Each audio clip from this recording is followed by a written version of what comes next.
Good morning, welcome back to my channel. So मागच्या काही ब्लॉग्समध्ये मी तुम्हाला जसं बोलले होते की काही गोष्टी आहेत ज्या घरामध्ये चेंजेस होणार आहेत. तर त्या काय गोष्टी आहेत ते मी लास्ट ब्लॉगमध्ये तुमच्यासोबत शेअर केलंच की इथे ही विंडो फिक्स झाली आहे. इथे ड्राय बाल्कनीमध्ये ही जी विंडो बघताय तुम्ही तर ही फिक्स झाली आहे.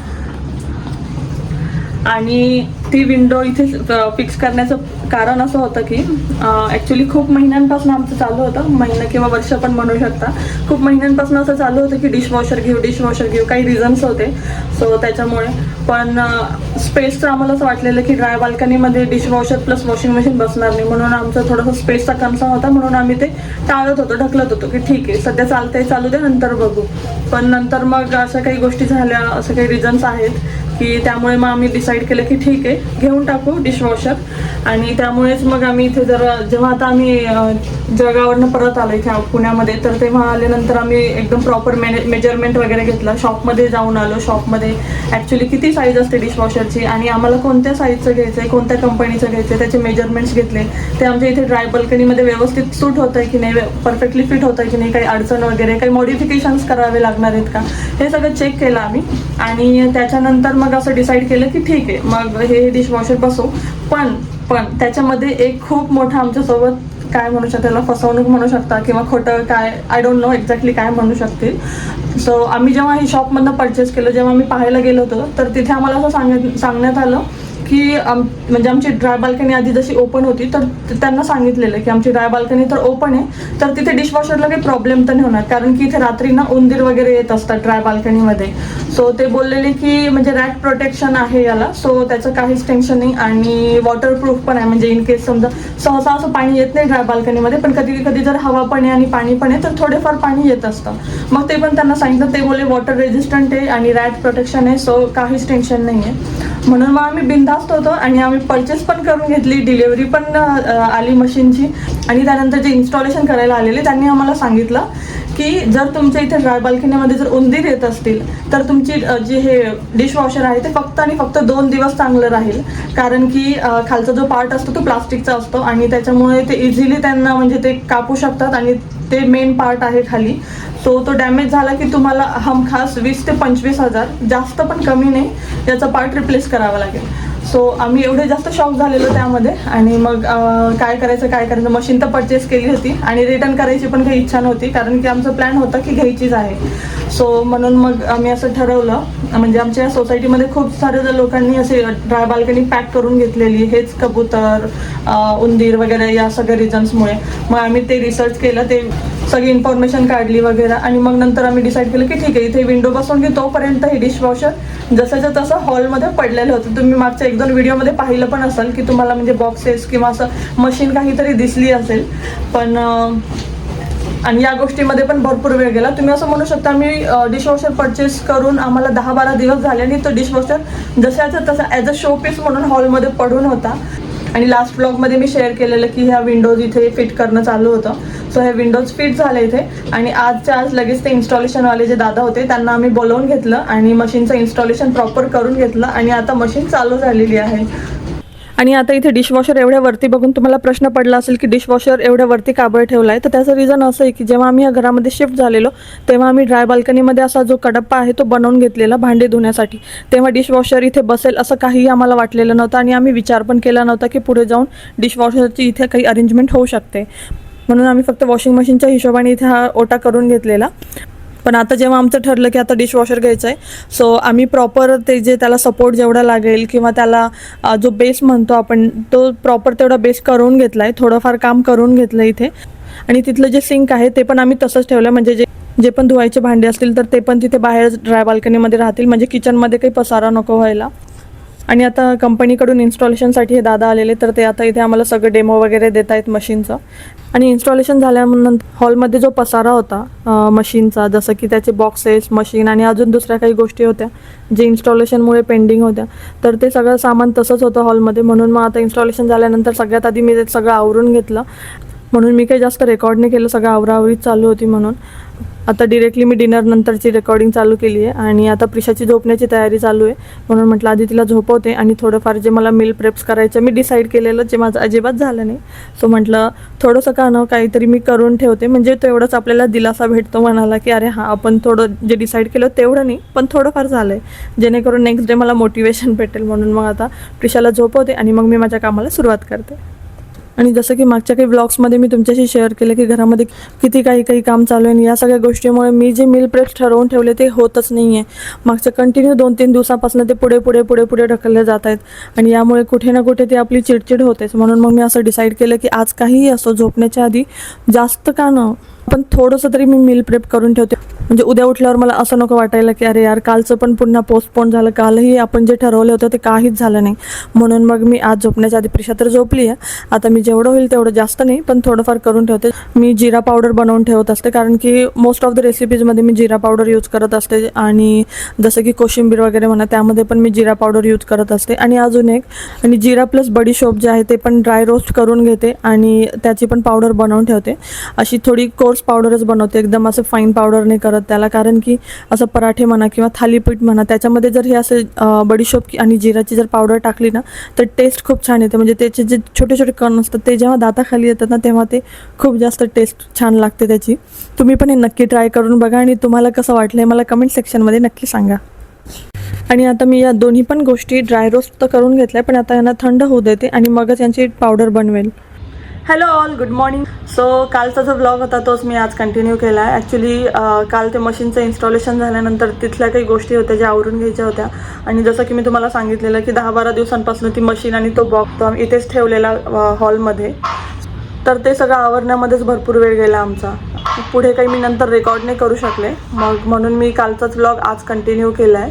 आणि आजचं असं आहे की म्हणजे मी कालच काही गोष्टी ठरवून ठेवलेल्या होत्या, म्हणजे मला असं वाटलेलं इन्स्टॉलेशनमध्ये काही जास्त वेळ नाही जाणार, हार्डली येतील ते अर्धा-पाऊण तासामध्ये सगळं काही होऊन जाईल. पण त्याच्यामध्ये भरपूर वेळ गेला आमचा आणि त्याच्यानंतर पण भरपूर वेळ लागला त्या गोष्टीमध्ये सगळं आवरी करण्यामध्ये. सो म्हणून कालच्या ज्या गोष्टी मी ठरवलेल्या होत्या त्या काही झाल्या नाही. इकडे बाजूला कन्स्ट्रक्शनचं काम चालू आहे त्याच्यामुळे खूप जास्त आवाज येतो. मी जेव्हा थांबते नेमकं तेव्हाच ते आवाज येत आहे. सो काल ज्या गोष्टी झाल्या नाही तर मी विचार केला की ठीक आहे आज व्लॉग लवकर चालू करते आणि तुमच्यासोबत पण शेअर करते की मी मील प्रेप्समध्ये काय काय करणार आहे.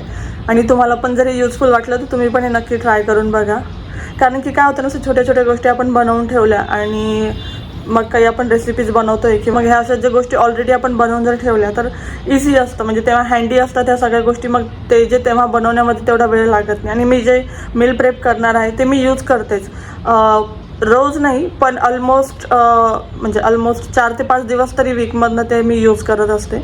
सो चला ब्लॉग कंटिन्यू करू. आणि आज सुट्टीचा दिवस होता, सो म्हटलं की प्रिशाला मस्त छान आज हेअर वॉश करू. आणि हेअर वॉश करण्याच्या आधी मी तिला छान असे ऑइल मसाज करून दिलेली आणि छोटीशी पोनी पण बांधून दिलेली, जेणेकरून जे समोरचे केस आहे त्यांच्यावरचं जे ऑइल आहे तिच्या फेसवरती नको यायला. आणि काही दिवसांपूर्वी मी तिच्यासाठी काही मार्कर्स आणलेले, मार्कर्स होते आणि त्याच्यासोबत काही स्टॅम्प्स होते, तर ते स्टॅम्पला कलर करून त्या मार्करने ते पेजवर उमटवायचे होते स्टॅम्प. पण प्रिशाने ते स्टॅम्पवर न यूज करता ती तिच्या अंगावरती, तिच्या कपड्यांवरती, इवन दो तिने ते आमच्यावर पण ट्राय केलं, आमच्या पण कपड्यांवरती सगळीकडे ते मार्कर यूज केलेत आणि इथे पण तिचं असंच काहीसं चालू होतं. प्रिशाची तर मस्ती चालू होती आणि आज सुट्टीचा दिवस आहे तर सगळं निवांत चालू होतं.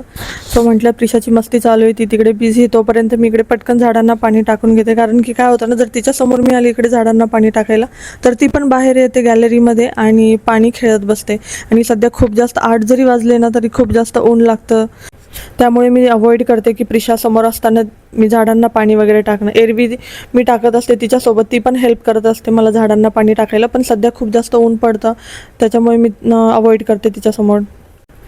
आणि एकदा का झाडांना पाणी टाकून झालं की माझ्याकडे एक स्प्रे बॉटल आहे, तर त्या स्प्रे बॉटलने पण मी झाडांच्या पानांवरती पाणी स्प्रे करत असते.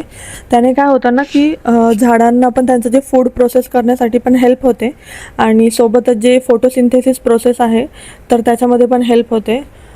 या सगळ्या गोष्टी ना स्कूलमध्ये असताना सायन्समध्ये होत्या आणि मला त्या अजूनही आठवतात. आणि मग सगळं आवडल्यानंतर आम्ही मस्त असं लंच करायला बसलेलो, पण प्रिशाला मात्र बाकरवडी खायची होती.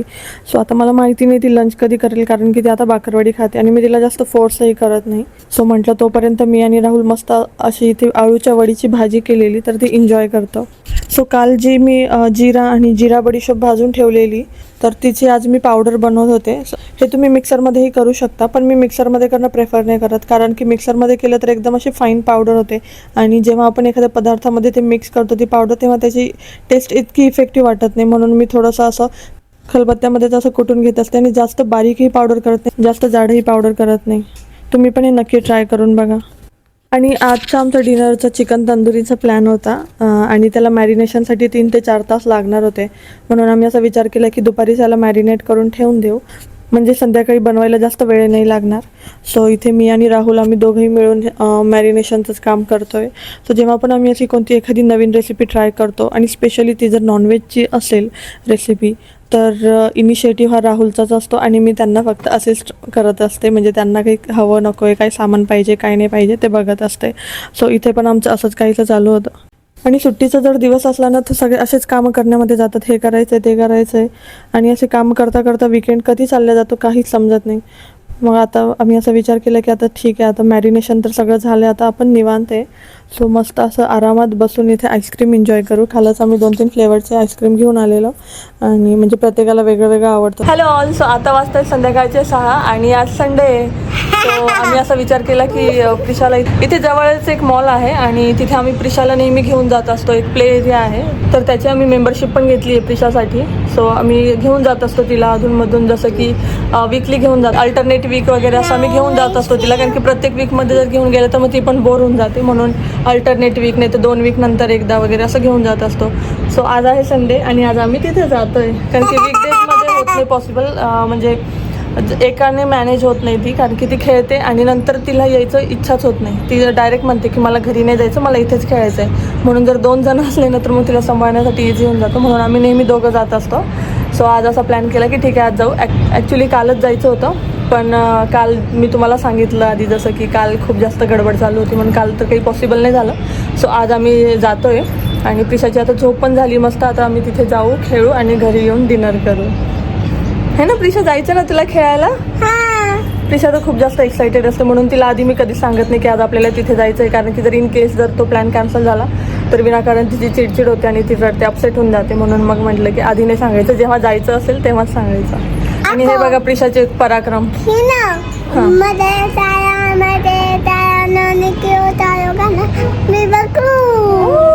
असं काहीतरी चालू असतं अधूनमधून, गाणे बोलणे चालू असतात, नाहीतर हे काहीतरी असं हे जे आता ती बोलली ते चालूच असतं तिचं. हां, बेबी प्रिशाचा छोटा. आणि आज हे बघा हातावर चेहऱ्यावर पण करून ठेवलेले मार्करने. मी तिला ॲक्च्युली खेळण्यासाठी घेऊन आलेले, म्हणजे स्टॅम्प करायचे ते, कलर करायचे ते स्टॅम्प, आणि मग नंतर कलर करायचे आणि पेजवरती ते स्टॅम्प उमटवायचे.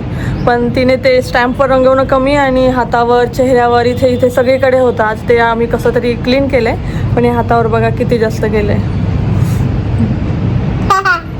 आणि आज इथे खूप जास्त गर्दी होती. नंतर तर असं वाटत होतं की आपण आज नको यायला होतं, एखाद्या वेळेस वीकडेजमध्ये आलेलं असतं तर परवडलं असतं, कारण की इतकी जास्त गर्दी होती आणि वेटिंग पण खूप जास्त होती. शेवटी मग कसा तरी नंबर लागला, कारण की मी एकदा प्रिशाला विचारलेलं की प्रिशा ठीक आहे जाऊ दे, आपण नंतर कधीतरी येऊ. मग ती एकदम म्हटली की नाही मला आजच खेळायचं आहे. म्हटलं ठीक आहे, आता जेवढा वेळ लागेल तेवढा का नसो, पण आजच खेळून जाऊ. चला तर मग याचसोबत आजचा व्लॉग मी इथेच एंड करते. तुम्हाला आजचा व्लॉग कसा वाटला मला कमेंट सेक्शनमध्ये नक्की सांगा. आवडला असेल तर लाईक करा. माझ्या चॅनलवर जर नवीन असाल तर माझ्या चॅनलला सबस्क्राईब करा. भेटूया पुढे अशाच एका छानशा व्लॉगमध्ये. तोपर्यंत बाय.